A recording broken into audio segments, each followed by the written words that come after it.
I'm pleased to be joined with Brian from Prairie Velo, and you guys are, I'm sure, in full swing ahead. It's warming up, it's drying up. People are taking their bikes out and getting excited for that. So maybe someone has their bike and it's been stored in their garage or their shed all winter. So they're trying to take it out now. What are some tips that you're like, okay, maybe just do this before you go on your first ride? Oh, absolutely. Deep breath and have faith that you can get yourself riding without, too much stress. Really, I think three things we need to do. We're going to do a pinch test. We're going to go to our bike tires. If you pinch it and you can touch your fingers, they're flat, you want to put some air in them.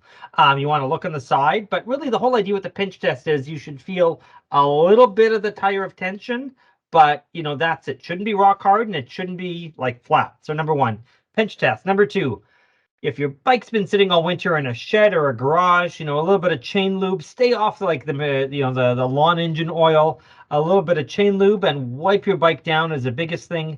And I think the third thing is make sure you have a helmet that fits. We know that make sure you can find your helmet if it's been stored away. The roads are a little slicker and not even slick, so much greasier with all the grit because of the early spring. So we really want to be mindful that folks just are being a little more diligent when they get out for that first ride to kind of get their sea legs.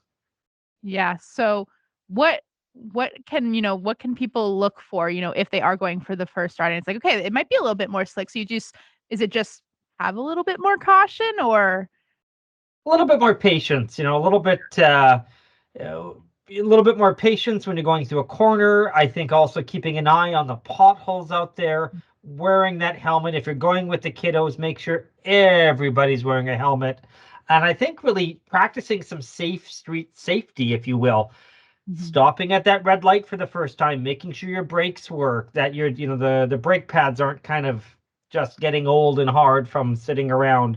So just being really diligent and taking that first ride a little slow, but I think more importantly, enjoying that first ride, taking a deep breath in, going, it's April 8th, I'm out for a bike ride and the snow is gone. That is something to be very grateful for this season. Absolutely. And you touched on potholes. Obviously, there's a few of those around the city. You could say they're all over really. So where are, maybe just from your opinion and your point of view, where are some of like the best places to bike right now?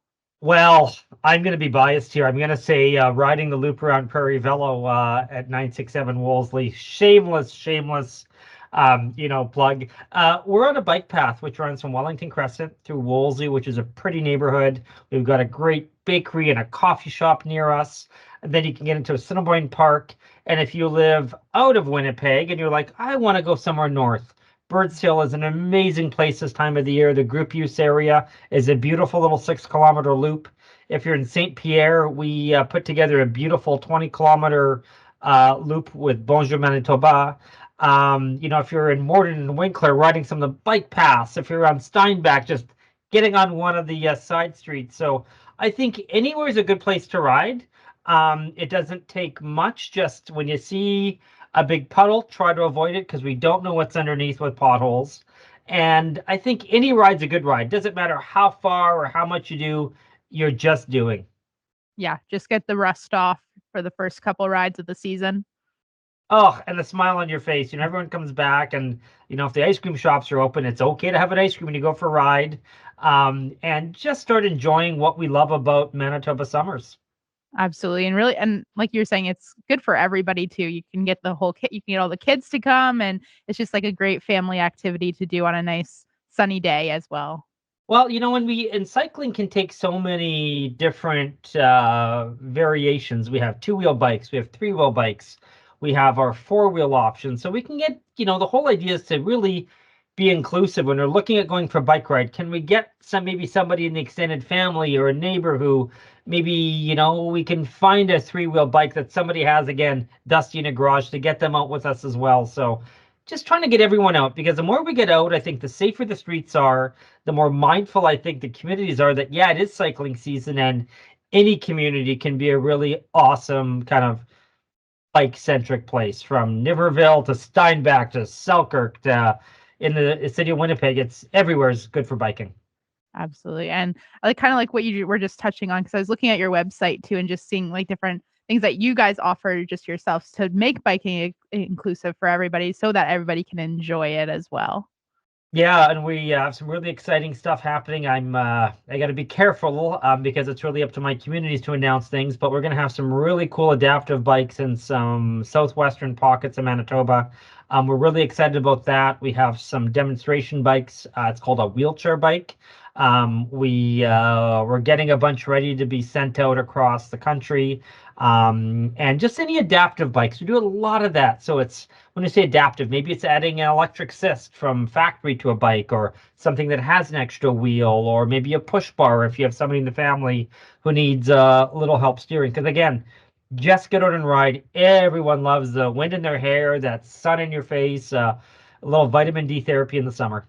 Absolutely. So like you said, if people want to stay up to date, because you can't say much yet, but when you guys are able to announce different projects that you have working on, where's the best place for people to get information? I'm going to say CHVN because you'll be the first to know. Absolutely. There we go. That's what we like to hear. Per our Instagram, of course, with Prairie Velo, Facebook, Prairie Velo, and our website. We are going to be introducing a new web product, hopefully in the next week. So we'll let CHVN the first to know about that. But we let the communities take the lead, and we really kind of work in the background. Our goal is to work with them to find the right bike. These are difficult to get from Europe. We bring them kind of group. When we get all the partners together, we get the bikes to the communities, we get them onboarded and get out for a ride. Then we like to talk about it. We have to do the hard work first, and once the communities are satisfied, then we'll try to give ourselves a small pat on the back. But it's really it's the fundraisers, it's all those community groups that have the vision of having these inclusive communities that really, they're the ones that need to get all the credit. Absolutely. Just everybody coming together to give everybody else a good summer of riding and getting that fresh air. Oh, there's nothing like it. I was out in Niverville last weekend doing a community event, and it was wonderful, and the weather was kind of mixed, but yet we had 200 families talking about cycling, and we actually have a family coming to visit us today, and the weather's great, so they can come and do a little test ride on an adaptive bike. So, and even driving around Niverville, the growth of the community is such a wonderful cycling-centric community. It gives me goosebumps whenever I get to do that kind of stuff. Okay. Yeah. I can just see like the passionate excitement that you have. And it's so cool to get to see people like in business and just share that with everybody else, share that with the community. It's part of what we do. Our motto or our mantra is cycling for everybody, and we truly mean that. We try to fit the needs of everyone out there. And it doesn't matter how many wheels, doesn't matter how far you go, it just matters that you go. And we should all enjoy this summer. But of course, making sure we have air in our tires, making sure we can stop, making sure the squeaks are dealt with, at a repair shop like ours or elsewhere. But just being safe out there and having a splendid summer, because I think this is going to be a good one. Perfect. Well, I love to hear that. And I'm excited that we get to work with you guys too and just share updates that you have coming out as well and share that with everybody in the community. So thank you, Brian, for joining us today.